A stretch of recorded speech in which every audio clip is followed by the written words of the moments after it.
Well, hello everyone. This is Dr. Shelley Plum, and I'd like to welcome you all back to From the Hip. Now, this edition, we are going to switch gears a bit. We are going to talk about physical fitness, and we have the amazing Paul Christopher with us. Now, Paul, if those of you that are not familiar with him, he is with a unique company called Gravity and Oxygen. How are you, Paul? All is great. Thank you for having me today. Oh, it's just a pleasure to have you. Thank So, with all of those fitness studios that are out there, and they're popping up here and there, I have heard such tremendous things about what you are doing. How is your philosophy different?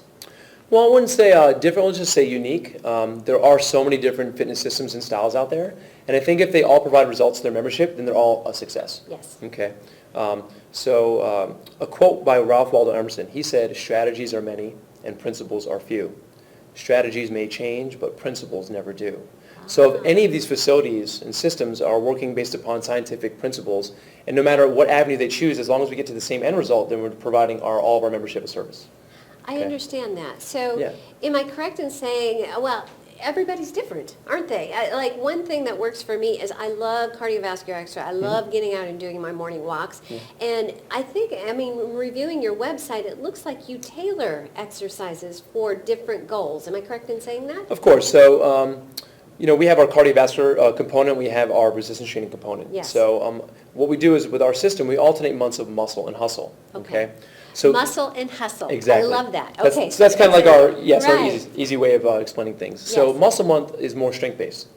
Hustle month is more cardiovascular based. Okay. Now each month has a 5-day rotation of templates. Okay. So the muscle month is more regional, upper body strength, lower body strength, core torso strength, a total body strength workout, and then the 5th day of either month is a mirror image of the opposite month. Okay. So you would never get 30 days in a row of strength and 30 days in a row of conditioning.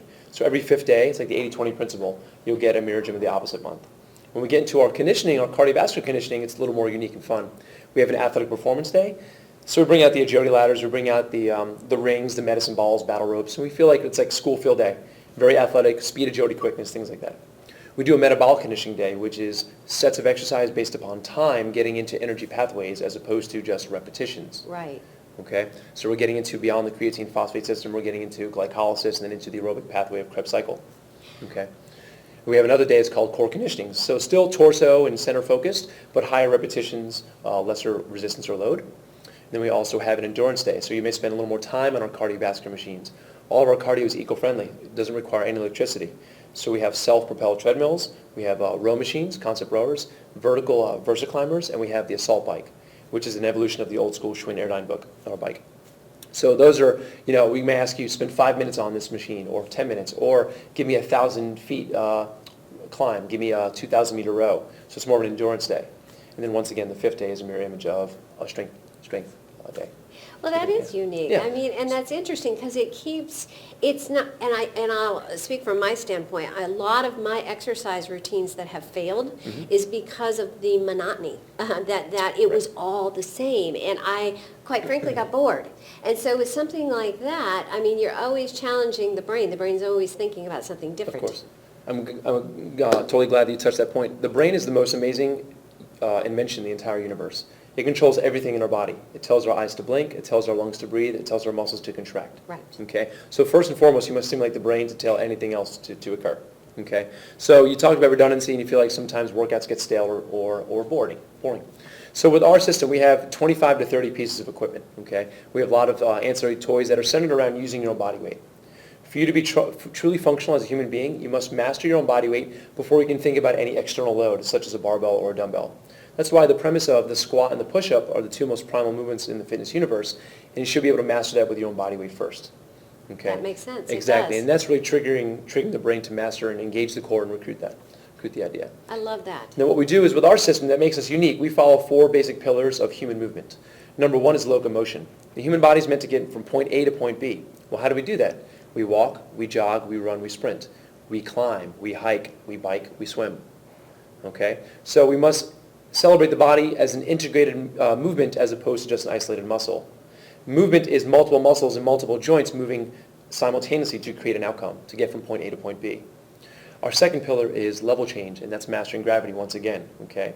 The human body is always working with gravitational pull. The good thing is we have this huge, massive thing we call the Earth that we get to push off of to create a resulting outcome. So you think of, for every action, there's an opposite and equal reaction. So if my hands and toes are on the floor and I'm in a horizontal push-up position, I let my elbows bend by letting my chest muscles relax, my body lowers to the floor. Pushing into the earth, I get a reaction force. Since the earth is a lot bigger than us, we're the ones that move. Right. I push away from the earth, I engage all my muscles of my trunk, and then I lift my body away from the earth. Same thing with a squat, letting muscles relax gently, eccentrically, and then pushing to the earth with my feet, I stand up taller. So mastering gravity is the number 2 pillar. Yes, and that makes sense. I mean, that really works into the name of your company, right? I mean, you're using gravity, you're using oxygen really to your advantage or our advantage, Right. And that makes absolute sense. So I have a question for you, and I know a lot of our viewers out there are curious too. Some of our demographics, are struggle with weight loss, and it as we grow older, sometimes it seems like, physical fitness and weight loss is so much more difficult. Do you agree with that premise? And how do you, in what you do, combat that? I think it's a use it or lose it principle. I think if you begin from an early stage of life and you make it a lifestyle, not necessarily a hobby, then I think the difficulties of biological aging are a lot less traumatic on you. So we have a chronological age and we have a biological age. If you've been an adamant fitness enthusiast all your life, then you don't necessarily feel the age which you may be. Now we could talk about the basic effects of aging, where we have decreased collagen elasticity, we have lower hormone levels, things of that nature. But if you're in a thermodynamic machine, which is your human body, okay, and always training it to challenges and intensities, then you're never, in a sense, losing those abilities of elasticity and hormone production.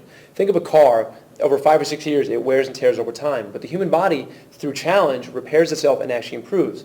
Thus, we have recruitment of muscles through strength exercise. We have growth of muscle through hypertrophy through different types of training.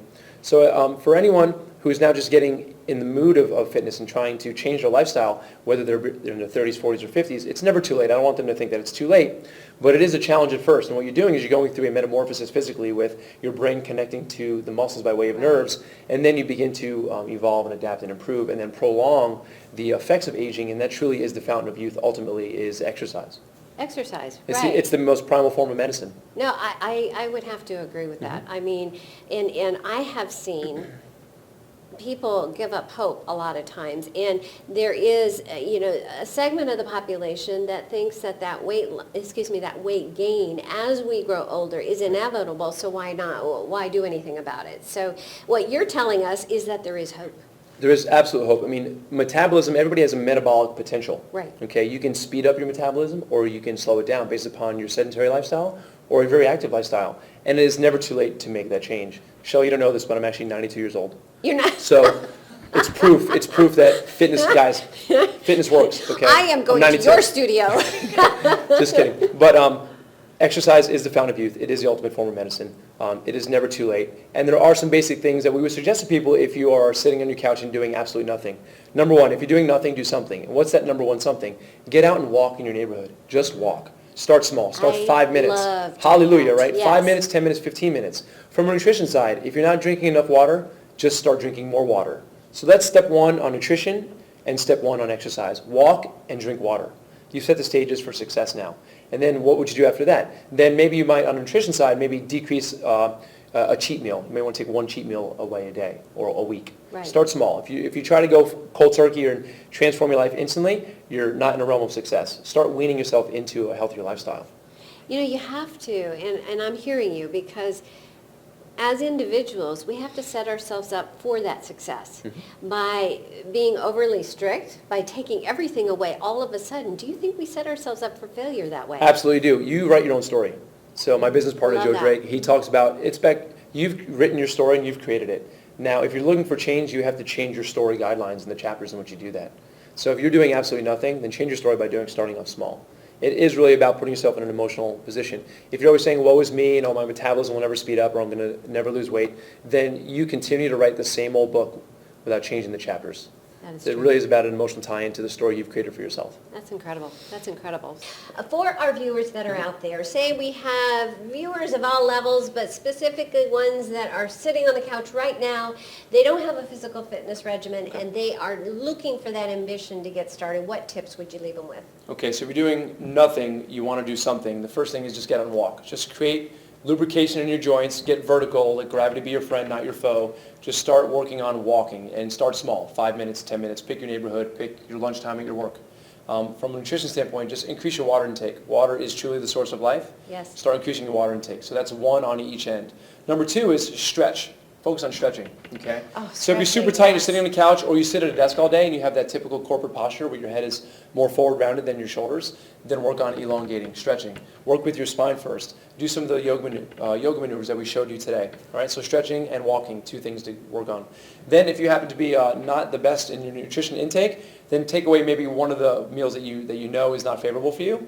Take one a week away, and then maybe you can go from 1 to 2 a week. So what I'm hearing from you is baby steps with that. Baby steps with anything. Baby steps to your success. If you try to go cold turkey or anything, you're not leading yourself through a path of success because your body will go into some kind of withdrawal or shock. Oh, okay. So start small, and then once you feel like, okay, you mastered the walking, you got the stretching part down, then you can start seeking some help from other professionals in whatever area that you live at.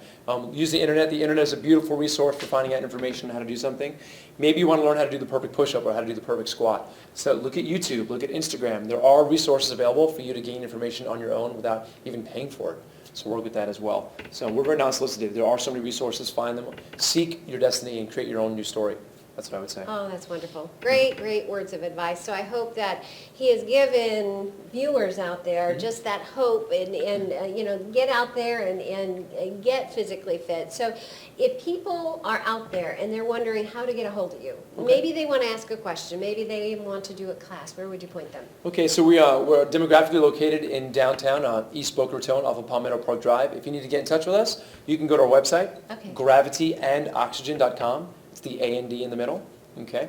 You can also, I'm trying to think what else. You can go to our Facebook page. We have a Facebook page for Gravity and Oxygen as well. We also have Instagram. So you can find our resources from social media outlets. You can also call us at 561-756-8637. So you can use the internet from website, social media resources, or even call us at that number once again. That's wonderful. Well, thank you, Paul. On Pleasure. behalf of the entire Plum Talk Thank you. team, we thank you very much. Thank you so much for having me today. Thank you. That's great. And to all you viewers out there, let's get off the couch and let's get busy. So until next time, this is Dr. Shelley Plum with From the Hip.